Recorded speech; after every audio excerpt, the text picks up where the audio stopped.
வணக்கம். உங்களை இந்த ஒலி இலை மூலமாக சந்திக்கிறதுல எனக்கு மிக்க மகிழ்ச்சி. உலகத்தை மாற்றின விஷயங்கள் நிறைய இருக்குது.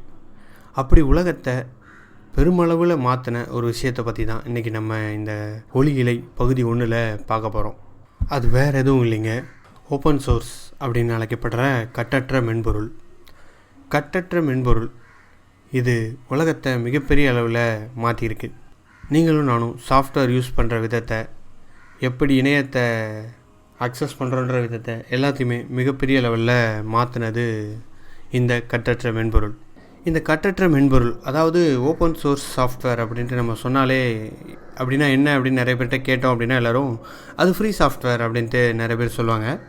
ஃப்ரீயாக கிடைக்கும், நம்ம ஈஸியாக சோர்ஸ் கோட் டவுன்லோட் பண்ணி நம்ம உபயோகப்படுத்திக்கலாம் அப்படின்ற மாதிரி சொல்லுவாங்க. அது சரிதான். ஆனால் அது மட்டும் தானா அப்படின்னா, இந்த ஃப்ரீயாக சாஃப்ட்வேர் க்ரியேட் பண்ணுறவனுக்கு என்ன உபயோகம் இருக்குது? எதுக்காக அவங்க ஃப்ரீயாக உட்காந்து இந்த சோர்ஸ் கோட்லாம் அடித்து இந்த சாஃப்ட்வேர் க்ரியேட் பண்ணி நமக்கு ரிலீஸ் பண்ணணும்?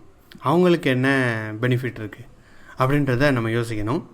இது சாஃப்ட்வேர் ஃப்ரீயாக கிடைக்கும் அப்படின்றது சரிதானாலும், இது அதால் மட்டுமே இல்லை, இதோட வணிகம், எந்த ஒரு சாஃப்ட்வேரோ எந்த ஒரு விஷயமுமே வணிகம் ஒழுங்காக இல்லை அப்படின்னா அது கண்டிப்பாக கொஞ்ச நாளில் அழிஞ்சு போயிடும். இப்போ நம்ம கட்டற்ற மென்பொருளை பற்றி பார்த்தோம் அப்படின்னா, கிட்டத்தட்ட ஒரு 25 வருஷத்துக்கு மேலே கோலோச்சிட்ருக்கு அப்படின்னே சொல்லலாம். மிகப்பெரிய லெவலில் அதுக்கு சப்போர்ட் இருக்குது. நிறைய கம்பெனிஸ் அதுக்கு கான்ட்ரிபியூட் பண்ணுறாங்க. ஏன் அப்படின்றத இந்த பகுதியில் நம்ம தெளிவாக பார்க்கலாம். அதுக்காக நம்ம இந்த வரலாற்றை கொஞ்சம் திரும்பி பார்க்க வேண்டிய சூழல் இருக்குது. வாங்க, உங்களை டைம் மிஷினில் உட்காத்தி வச்சு ஒரு 25 வருஷத்துக்கு பின்னாடி கூட்டிகிட்டு போகிறேன். 1970களில் டன் டன் டன் டன் டன். அப்போது ரிச்சர்ட் ஸ்டால்மன் அப்படின்ற ஒரு ப்ரொஃபஸர் MITயில் ஒர்க் பண்ணிகிட்டு இருந்தார். அவர் அங்கே வேலை பார்த்துட்டு இருக்கும்போது அவர் மைக்ரோ ப்ராசஸர் கம்ப்யூட்டர் ரிலேட்டடான நிறைய ஒர்க்ஸ், ப்ரோக்ராம், சாஃப்ட்வேர்ஸும் எழுதிட்டு இருந்தாங்க. அவங்களோட ஒரு டீமோடு எழுதிட்டு இருந்தாங்க. அப்போது தான் மைக்ரோசாஃப்ட் மற்றும் ஆப்பிள் அவங்கெல்லாம் புதுசாக சாஃப்ட்வேர் கம்பெனி கொண்டு நிறைய பிஸ்னஸ் பண்ணிகிட்டு இருந்தாங்க. நல்லா பயங்கரமாக வளர்ந்துக்கிட்டு இருந்த வேலை. அந்த சாஃப்ட்வேர் போட்டி மிக உச்சத்தில் இருந்த வேலை. அப்போது என்னாச்சு அப்படின்னா, மைக்ரோசாஃப்ட் அவங்க க்ரியேட் பண்ணுற சாஃப்ட்வேரோட அந்த சோர்ஸ் கோட் அது எல்லாமே ப்ரொடெக்டடாக வச்சுட்டாங்க. வெளியில் எதுவுமே வரக்கூடாது, எல்லாமே காப்பி ரைட்டட், எங்களுக்கு தான், வேறு யாராவது யூஸ் பண்ணிங்கன்னா அவங்க மேலே கேஸ் போட்டுருவோம், உங்கள் கம்பெனி மேலே அதுக்கான தொகையை நாங்கள் பெற்றுருக்கோம், உங்கள் மேலே ஃபைன் போட்டுருவோம், அந்த மாதிரி விஷயங்கள் வந்துச்சு. அதே மாதிரி ஆப்பிளும் அவங்களோட சோர்ஸ் கோட் எதுவுமே வெளியில் கொடுக்கக்கூடாது அப்படின்ற மாதிரியான ரெஸ்ட்ரிக்ஷன்ஸ், அப்படிமான கட்டுப்பாடுகள்லாம் கொண்டு வந்தாங்க. இதெல்லாம் பார்த்தா ரிச்சர்ட் ஸ்டால்மன் என்ன பண்ணார் அப்படின்னா, அவரோட லேபில் ஒர்க் பண்ணிட்டு இருந்த சில பெஸ்ட் மைண்ட்ஸை பேப்பர் போட்டு அங்கே போய் சேர்ந்துட்டாங்க. ஸோ இதனால் ரிச்சர்ட் ஸ்டால்மன் என்ன பண்ணார் அப்படின்னா, அவர் சாஃப்ட்வேர் ஒரு ஃப்ரீயாக தான் இருக்கணும், சொசைட்டிக்கு என்ன தேவை அப்படின்றத அவர் யோசித்தார். அப்படி யோசிக்கும் போது அவர் என்ன முடிவு பண்ணாருன்னா, சாஃப்ட்வேர் எப்போவுமே சொசைட்டிக்கு ஃப்ரீயாக தான் இருக்கணும், இதோட சோர்ஸ் கோடும் ஃப்ரீயாக தான் இருக்கணும், யாராவது இதை மாடிஃபை பண்ணணும், புதுசாக இதை கொண்டு வரணும்னு நினச்சாங்கன்னா அவங்களுக்கும் இது ஃப்ரீயாக தான் இருக்கணும் அப்படின்றத வச்சு உருவாக்குனது தான் ஃப்ரீ சாஃப்ட்வேர் ஃபவுண்டேஷன் அப்படின்னு ஒன்று உருவாக்குனார். அதுக்கு கீழே நிறைய சாஃப்ட்வேர்லாம் அவர் ரிலீஸ் பண்ணார், மக்களோட உபயோகத்துக்காக கொடுத்துட்டு இருந்தார். அப்படி கொடுக்கப்படுற சாஃப்ட்வேரோட சோர்ஸ் கோடும் அவர் அது கூட கொடுத்ததுனால என்னாச்சு அப்படின்னா, யார் வேணால் எடுத்து அதை மாடிஃபை பண்ணலாம், அதை அவங்க இம்ப்ளிமெண்ட் பண்ணிக்கலாம், அவங்களோட வெர்ஷன்லேயும் கொண்டு வந்துக்கலாம். ஓப்பன் சோர்ஸ் பயணத்தில் முதல்ல ஆரம்பித்த ஒரு முதல் அடி அப்படின்னு நம்ம சொல்லலாம்.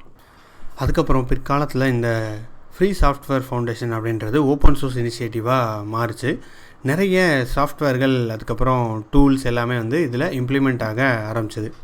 முதல்ல நெட்ஸ்கேப் நேவிகேட்டர் அப்படின்ற ஒரு சாஃப்ட்வேர் ஓப்பன் சோர்ஸ் ஆகி அதுக்கப்புறம் மோசிலா ஃபயர்ஃபாக்ஸ் அப்படின்ட்டு பேர் மாற்றம் பண்ணப்பட்டு பயங்கரமாக பாப்புலர் ஆயிடுச்சு.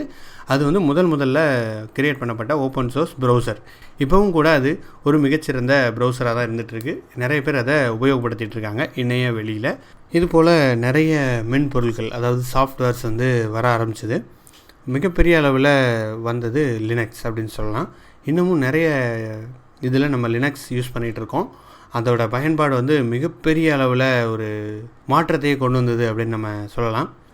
அப்போது ஆரம்பித்த லினக்ஸ், நெட்ஸ்கேப் நேவிகேட்டராக இருக்கட்டும், இப்போது உங்களோட மொபைலில் நீங்கள் இந்த ஒலியிலேயே கூட உங்களோட ஆண்ட்ராய்டு ஃபோனில் கேட்டுட்ருக்கலாம்.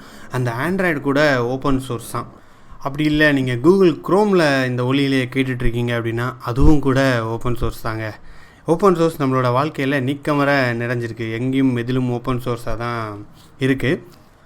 சரி, இந்த கட்டற்ற மென்பொருள் இவ்வளோ உபயோகமாக இருக்குது. இதுக்கு பின்னாடி உள்ள வணிகம் என்ன? இதை தயாரிக்கிறவங்களுக்கெல்லாம் எப்படி காசு கிடைக்குது அப்படின்றது நம்ம இப்போ பார்ப்போம். இதுக்காக கொடுக்கப்படுற ட்ரைனிங், அதுக்கப்புறம் சப்போர்ட், இது ரெண்டுலேருந்தும் நமக்கு காசு கிடைக்கும். இதை உருவாக்குறவங்களுக்கு காசு கிடைக்கும். எப்படி அப்படின்னா, நம்ம இப்போ விண்டோஸோட ஒரு மென்பொருளை வாங்கி உபயோகப்படுத்திகிட்டு இருக்கோம். அந்த மென்பொருள் ஏதாவது பிரச்சனை வந்துருச்சு அப்படின்னா நம்ம விண்டோஸையே அணுகலாம். அவங்களே பார்த்து என்னப்பா அந்த மாதிரி பிரச்சனை வந்துச்சு ஃபிக்ஸ் பண்ணி கொடுன்னா அவங்களே ஃபிக்ஸ் பண்ணி அதை சரி பண்ணி கொடுத்துருவாங்க. ஆனால் நம்ம இந்த கட்டற்ற மென்பொருளை இலவசமாக நம்மளே உபயோகப்படுத்திகிட்டு இருக்கும்போது யாருக்கிட்டையும் போய் கேட்க முடியாது. யாருக்கும் அந்த பொறுப்பு இருக்க தேவையில்லை. ஏன்னா அவங்களோட இதுக்காக உபயோகப்படுத்தி வச்சுருக்காங்க.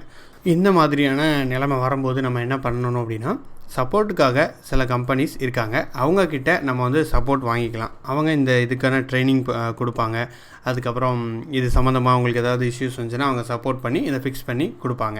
இதனால் உங்களோட மெயின் பிஸ்னஸ் பாதிக்கப்படாது. உங்களோட முதன்மையான வணிகம் இதனால் பாதிக்கப்படாது. அது கண்டினியூஸாக ரன் ஆகிட்ருக்கும். இது போக இன்னும் ஒரு மிகப்பெரிய உபயோகமும் இதனால் இருக்குது. அது என்ன அப்படின்னு பார்த்தீங்க அப்படின்னா, கொலாபரேஷன். அதாவது ஒரு சாஃப்ட்வேர் நம்ம க்ரியேட் பண்ணும்போது ஒரே ஒரு கம்பெனி மட்டும் அதுக்கான க்ரியேஷனை பண்ண தேவையில்லை. அவங்களோட கொஞ்சம் பேர் அதில் யூஸ் பண்ணுவாங்க. மற்ற கம்பெனியில் உள்ள மற்றவங்களும் இதுக்கு சப்போர்ட் பண்ணும்போது அதோட கான்ட்ரிபியூஷன் லெவல் ரொம்பவே அதிகமாக இருக்கும். அதனால் உருவாக்கப்படுற சாஃப்ட்வேர் மிகச்சிறந்ததாக இருக்கும். ஒரு எடுத்துக்காட்டுக்காக நம்ம ஹடூப் அப்படின்ற ஒரு ஓப்பன் சோர்ஸ் சாஃப்ட்வேரை பார்த்தோம் அப்படின்னா, அது முதல்ல அதை யாகு தான் அதை இம்ப்ளிமெண்ட் பண்ணி யூஸ் பண்ண ஆரம்பித்தாங்க. அவங்க அதை உபயோகப்படுத்த ஆரம்பிக்கும் போது அவங்க அதுக்காக எடுத்துக்கிட்ட அந்த டெக்னிக்கல் டீட்டெயில்ஸ், அந்த இதெல்லாம் கூகுள்கிட்ட இருந்து தான் எடுத்தாங்க. கூகுள் ரிலீஸ் பண்ண இன்ஃபர்மேஷனை தான் இவங்க யூஸ் பண்ணி அது மூலமாக மேப் ப்ரொடியூஸ் HDFS அப்படின்றத உருவாக்குனாங்க. ஸோ இங்கேயே பார்த்தீங்கன்னா ரெண்டு மிகப்பெரிய கம்பெனிகள் இன்வால்வ் ஆகி கிரியேட் பண்ணாங்க. இப்போது ரீசெண்டாக அதில் ஹைவ்ன்ற ஒரு டூலை ஃபேஸ்புக் கிரியேட் பண்ணாங்க. இந்த மாதிரி கட்டற்ற மென்பொருள் அப்படின்றது நிறைய கம்பெனிஸில் உள்ள கான்ட்ரிபியூட்டர்ஸ், உலகம் ஃபுல்லாக இருக்கிற கான்ட்ரிபியூட்டர்ஸ் எல்லாத்தையும் இணைச்சி உருவாக்கப்படுற ஒரு மிகச்சிறந்த மென்பொருள் சாஃப்ட்வேர் எல்லாமே நம்ம சொல்லலாம். அதனால தான் அது மிகச்சிறந்த சாஃப்ட்வேராக இருக்குது. அதனால தான் அது இன்னும் பயங்கரமாக உபயோகப்பட்டுக்கிட்டும் இருக்குது அப்படின்றத நம்ம சொல்லலாம். மிகப்பெரிய உழைப்பின் இணைப்பு அப்படின்னு நம்ம கட்டற்ற மென்பொருளை பற்றி சொல்லலாம். இந்த தகவலோட நம்ம ஒலியிலையோட பகுதி 1 முடிவுக்கு வந்துட்டோம்.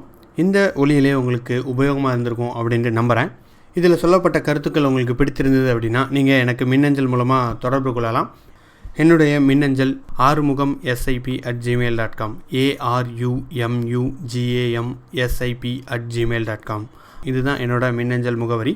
உங்களை அடுத்த பகுதியில் சந்திக்கிறேன். அதுவரை விடைபெறுவது ஆறுமுகம். நன்றி, வணக்கம்.